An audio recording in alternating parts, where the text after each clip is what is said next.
अच्छा ज़ुबैरी साहब, ये अब जो कल पार्लियामेंट से कानून मंजूर हुआ है चीफ जस्टिस के इख्तियारात के बारे में, वो आज सुप्रीम कोर्ट में चैलेंज हो गया। फ़र्ज़ करें सुप्रीम कोर्ट में उसकी समाअत होती है, क्या सुप्रीम कोर्ट के पास ये इख्तियार है कि वो उस कानून को मुस्तरद कर दे? बिल्कुल, देखिए जो भी कानून आइन से तजाद आएगा उसको रिजेक्ट कर दे। कई केसेस हमारे अपने सुप्रीम कोर्ट के, आपको याद होगा कंटेम्प्ट ऑफ कोर्ट एक्ट आया था 2012 में, उसमें मरहूम बाज मोहम्मद काकड़ साहब के नाम से जजमेंट रिपोर्टेड है, जिसमें चौधरी इफ्तिखार साहब चीफ जस्टिस थे, उनकी अदालत में लार्जर बेंच बैठी और उन्होंने उस कानून को कलअदम करार दिया था। उससे पहले सिंध हाई कोर्ट का भी फैसला मुख्तलिफ कवानीन को दिया। बाज़ अगर पूरा कानून नहीं भी किया जाता, कुछ शकें उनकी उसकी शकें को भी कर दिया कि फ़लाना सेक्शन आइन से तसाद, अगर आइन से साबित कर सके आपकी आइन से तसाद है इसका या मुतसादिम है, तो फिर कोर्ट उसको डिक्लेयर करेगी इट इज़ अनकॉन्स्टिट्यूशनल, के इट इज़, और कोई ग्राउंड नहीं होता, ओनली ऑन दिस ग्राउंड के it is in violation of the constitution और कॉन्स्टिट्यूशन प्रोविजन समथिंग। तो उस पे कानून को आइन मुकन्ना के बनाए हुए कानून को आप कोर्ट डिक्लेयर कर सकती है कि जी ये अनकॉन्स्टिट्यूशनल है। हिना जलानी साहबा, अगर पार्लियामेंट के पास करदा कानून को सुप्रीम कोर्ट मुस्तरद कर देती है या रिजर्वेशन शो करती है, तो क्या इससे जुडिशरी और पार्लियामेंट के दरमियान मुहाजराई बढ़ेगी या मसला हल हो जाएगा? देखिए, पहली बात तो ये है कि ये कानून जिसको आप कह रहे हैं वो अभी कानून बना नहीं, इसलिए ये सवाल नहीं पैदा होता कि इसको चैलेंज कर दिया जाए, और अदालतों के पास कोई इख्तियार नहीं है कि जो चीज अभी कानून बनी नहीं, मुजवजा कानून को वो कानून बनने से पहले स्ट्राइक डाउन कर दे। ये किसी के पास पावर नहीं है, किसी सुप्रीम कोर्ट के और या किसी अदालत के। तो पहली बात तो ये है कि उसको प्री मेच्योरली अगर चैलेंज किया है, मुझे नहीं पता था कि चैलेंज किया है इन्होंने, लेकिन जिसने भी किया है वो जाहिर है एक पॉलिटिकल चाल ही चलना चाहते हैं और परहैप्स सुप्रीम कोर्ट को भी एक बाइंड में डालना चाहते हैं। सुप्रीम कोर्ट अगर इस ऐसी किसी भी पिटीशन को एंटरटेन करती है तो वो अपनी गैर जानिबदारी को कॉम्प्रोमाइज करती है। अगर हाउएवर जब कानून बन जाए तो जाहिर है कि अगर उसकी जो भी कॉन्स्टिट्यूशनल पोजीशन है उसको एग्जामिन करना अदालतों का काम है। जो हाई कोर्ट्स हैं वो अंडर आर्टिकल 199 करते हैं, सुप्रीम कोर्ट मुख्तलिफ जो उनकी ओरिजिनल ज्यूरिस्डिक्शन होगी तो 184(3) में करेंगे, एपलेट ज्यूरिस्डिक्शन होगी तो 185 में करेंगे।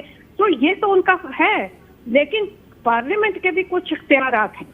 अगर वो उसको स्ट्राइक डाउन कर देते हैं तो वो री लेजिस्लेट भी कर सकते हैं। अगर जिदबाजी ही चलनी है अदालतों में और पार्लियामेंट में, तो दोनों अपनी अपनी जगह जिद करना चाहें तो जिदबाजी चल सकती है। और ऐसे लोग जो जिदों को इंस्टिगेट करते हैं, वो चाहे पॉलिटिकल पार्टी के हों या बाहर में से हों, वो कोई अच्छा सर्विस नहीं दे रहे पाकिस्तान के जुडिशल और पार्लियामेंट्री सिस्टम को। जी ज़फरुल्लाह साहब, आप इस पे क्या कहेंगे? देखिए, पहली बात तो ये कि मेरे लिए भी बतौर वकील ये हैरान कुन बात है कि अगर वो मसौदा ही है ना, चूँकि अभी जॉइंट सेटिंग के बाद प्रेसिडेंट के पास जाएगा, प्रेसिडेंट साहब को कानून के अंदर 10 दिन का इख्तियार हासिल है आईन पाकिस्तान के अंदर, उनका राइट है रखना या रिजेक्ट कर, मतलब रिजेक्ट तो अब नहीं कर सकते, साइन करेंगे या ऑटोमेटिक हो जाएगा, बट 10 डेज उनका कॉन्स्टिट्यूशनल राइट है, मैं तो नहीं ले सकता ना।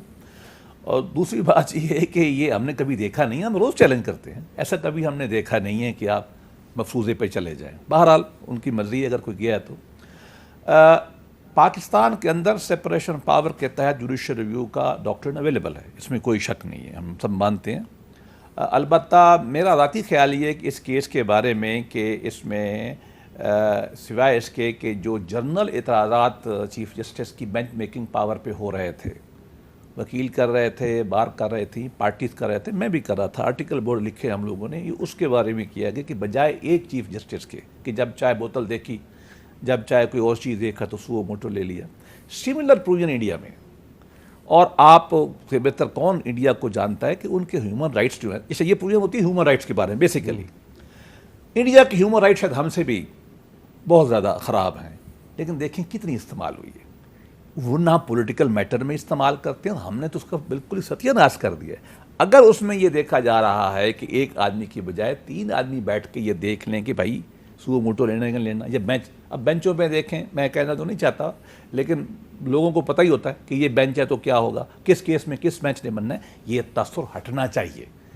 और ये तासुर के जी चूँकि आजकल पार्लियामान और पॉलिटिक्स की और जुडिशरी की जंग लगी हुई है, इनके इस वजह से ला स्ट्राइक होगा। लेकिन चीफ जस्टिस बंदयाल साहब ने जो बेंचों की तश्कील नौ की है, कल ही की है उन्होंने, तो उससे को लगता है कि वो सीरियस हैं। ये जो नहीं, अच्छी बात है, नहीं हमारा मौके असूल ही है, वो हमारा देखिए ना, उन्होंने कह दिया है कि असिस्टेंट कमिश्नर, डिप्टी कमिश्नर से लेकर सदर पाकिस्तान तक की जो सवाबदीदी इख्तियार है ना, वो स्ट्रक्चर होंगे।